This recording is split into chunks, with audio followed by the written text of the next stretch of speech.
Bismillahirrahmanirrahim. Assalamualaikum warahmatullahi wabarakatuh. Syukur alhamdulillah. Kembali kita bertemu pada sore hari ini setelah kira-kira lebih dari 1 bulan tidak sempat bertemu pada channel YouTube ini.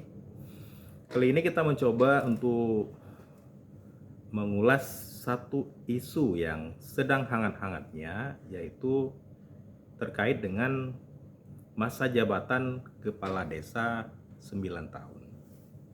Tentunya ulasan kita kali ini tidak dari konteks hukum tata negara dan juga tidak dari konteks politik.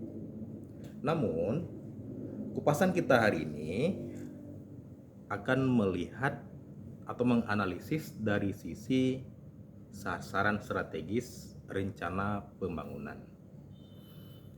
Nah, berbicara dengan rencana pembangunan baik itu nasional, provinsi maupun kabupaten kota, regulasi tentang perencanaan pembangunan telah mengatur rencana pembangunan jangka menengah 5 tahun atau selaras atau sebanding dengan masa jabatan presiden maupun kepala daerah.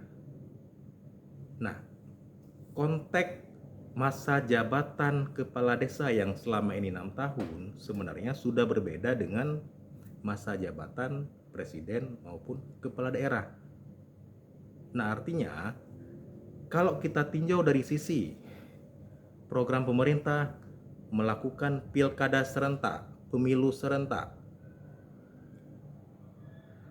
yang digeser menjadi tahun 2024, itu merupakan salah satu strategi untuk meriset kembali, salah satu strategi untuk menyelaraskan kembali supaya penyusunan dokumen rencana pembangunan baik itu nasional, provinsi maupun kabupaten kota bisa disusun secara bersamaan.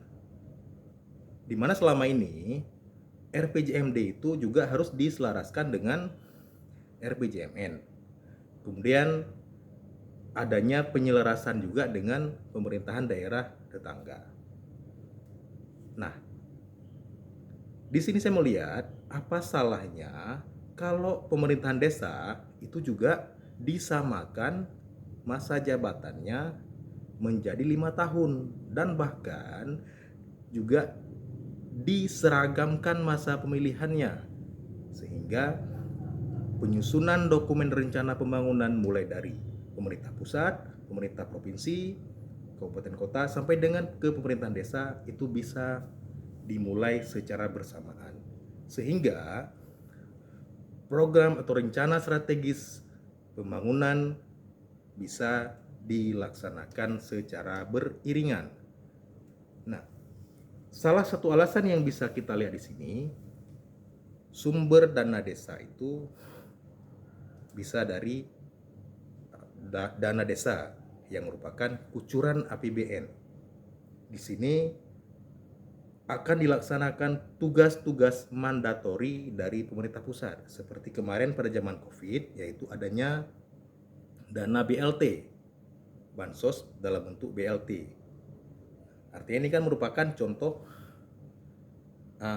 kegiatan mandatori yang merupakan kucuran dari APBN. Demikian halnya dengan alokasi dana desa yang merupakan kucuran dari pemerintah kabupaten.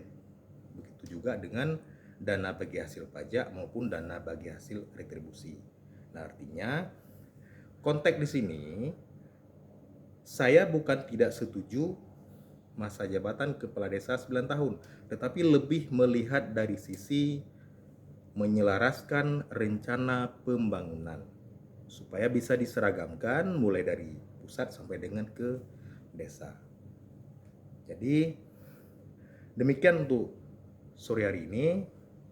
Tentunya saya ulang sekali lagi bahwa ini bukan dari konteks hukum tata negara, bukan dari konteks politik, tetapi dari konteks aspek perencanaan pembangunan. Terima kasih atas perhatian. Saya akhiri. Assalamualaikum warahmatullahi wabarakatuh.